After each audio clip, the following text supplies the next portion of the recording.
Hey guys, and welcome out this weekend to the Cudgegong Waters Park or Windamere Dam out near Mudgee. We've come up for the weekend to do some fishing out of this enormous dam. We've driven past it many times and have been very curious to know what this place offers, and so we've decided for the weekend, you can see our camp just down there right on the lakeside, so we're going to see what we can do over the next 2 days here. So far so good. This is really beautiful here and we've had a lot of fun setting up. We've got awesome weather forecasted for at least the rest of today, and so that's going to make for some spectacular views like the one here that we're camping next to.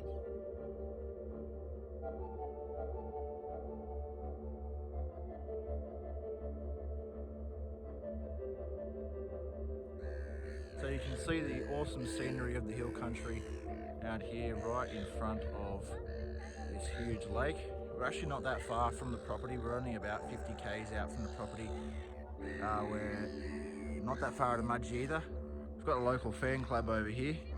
Now the local advice from the office here is that you can get some pretty good fish off land, which is what we're trying to do. We're trying out a few new strategies today. It'll be the first time lure fishing, and I've bought 2 new rods for this trip. We'll go through the camp set up soon, but for now I really want to appreciate the sunset over this area.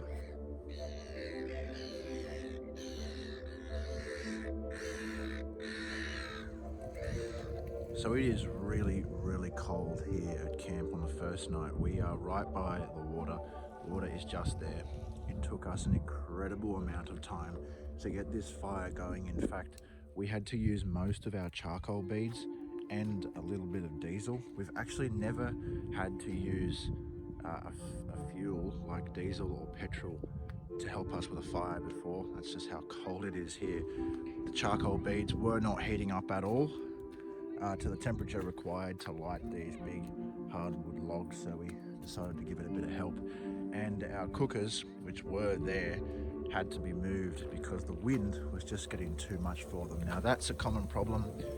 If you've seen the video I did on butane cookers versus gas cookers, you'd know that in the winter months, wind impacts these guys, as well as the canisters get really cold and they freeze up and they just don't emit 100% power.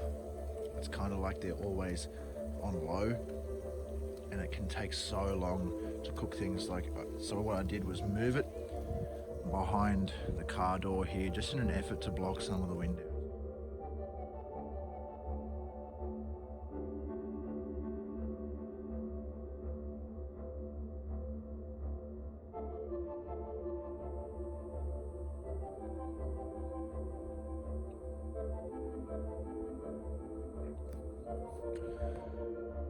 It has frozen everything overnight here.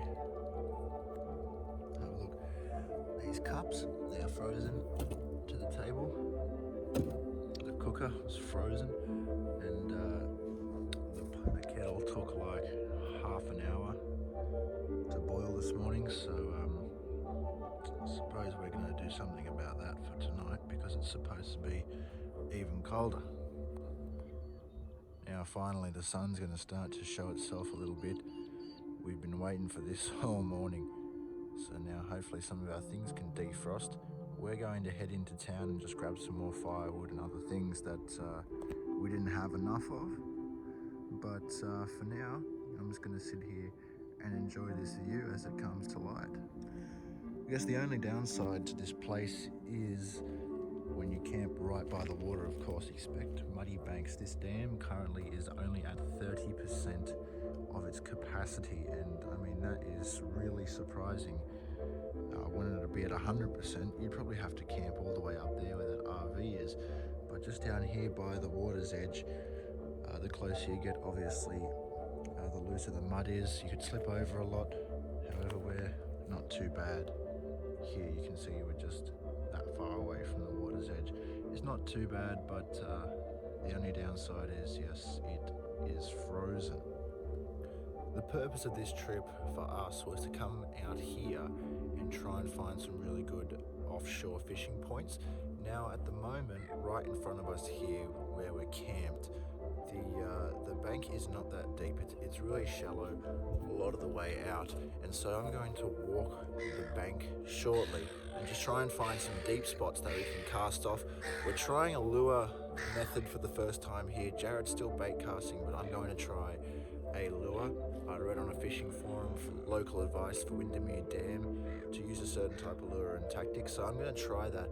Further down behind me there's a small area where some trees and stuff are sticking out of the water. That is recommended area. The actual best place to fish here with local advice is up by the dam wall, but you can't access that from this campground. You need to go for a little bit of a drive in towards Mudgee or use a boat. This place is very popular with boats. As you can see behind me, there's heaps of boats there.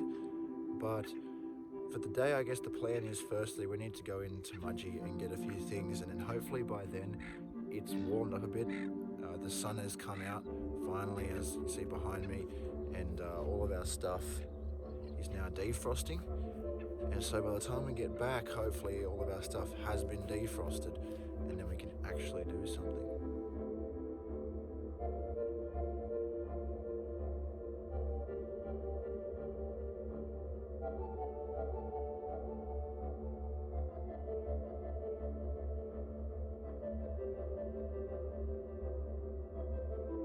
This place is really nice once it warms up, but while it's cold, it's really cold.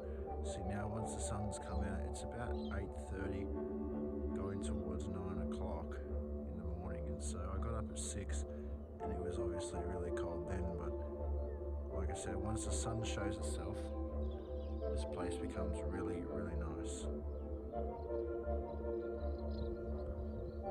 So on my way into Mudgee, I've had a stop by the Windamere Dam wall.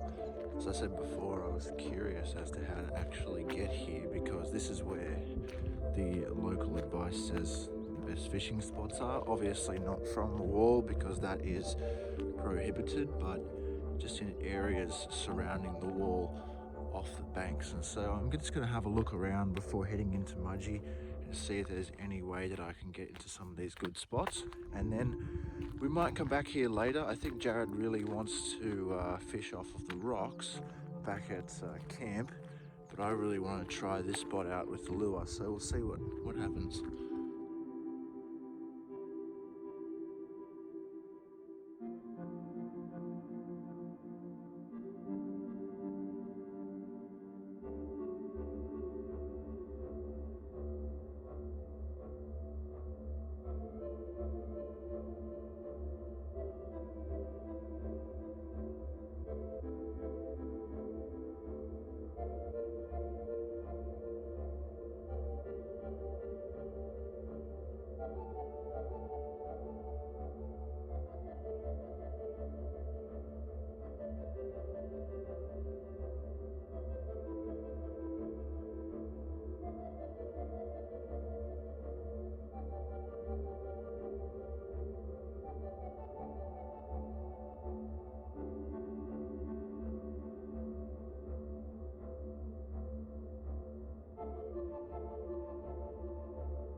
we have had in the end.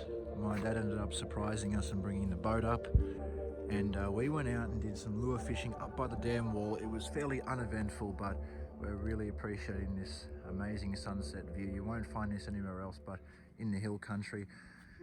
So there's the tinny that we brought up. Let's get a fire going over here now, and before it gets too cold this time, last night we made the fatal mistake of waiting too long. Yeah, so while we were out on the boat, apparently a dog come and ate the sausages off the grill that we had just left over here. And so old mate gave us a couple of beers, what a legend, and that's in the spirit of camping.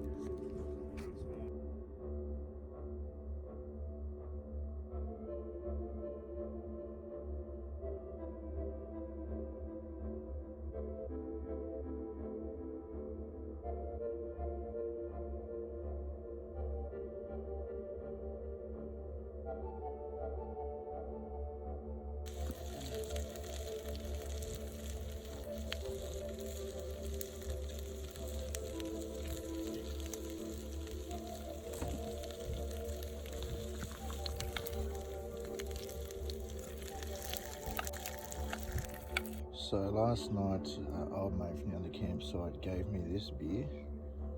I'd never tried it before, and it's not too bad actually. I'd never tried a pale ale before, and it tastes like Passiona but beer, which is kind of alright. I mean, would I buy it myself? I mean, why not? Depends how expensive it is. If it's heaps expensive, then no, but if it's around the same price as other beers, then yeah, why not? I wouldn't mind trying that out. I just appreciate that kind gesture from this bloke. I mean, you can only get that when you're camping. So welcome to our final morning at Cudgegong Waters Park, Windamere Dam near Mudgee. We haven't had that much of an eventful weekend in terms of fishing. We didn't get much footage of it, but we did have a good time on the boat yesterday.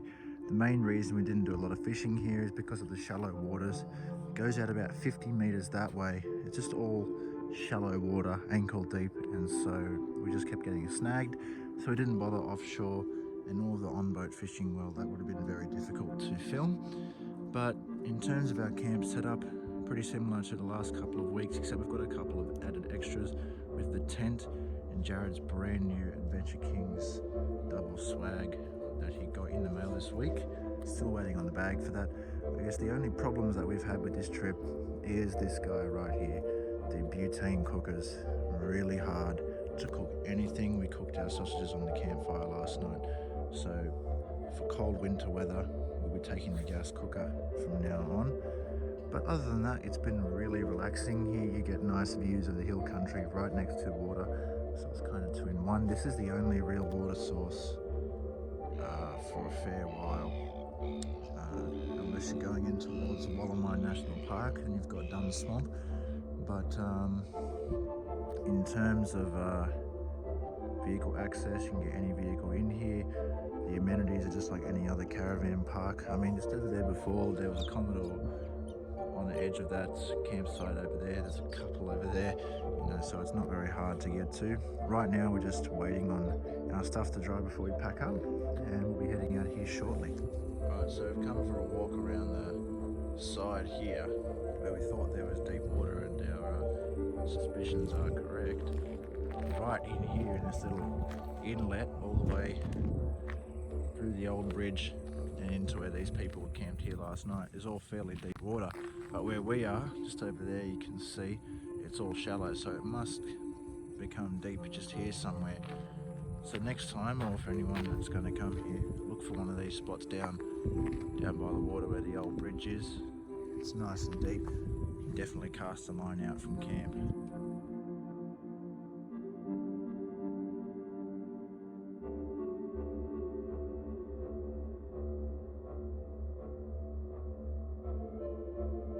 This guy here, I reckon, has got the best spot in the whole place. The creek comes up, it's fairly deep there.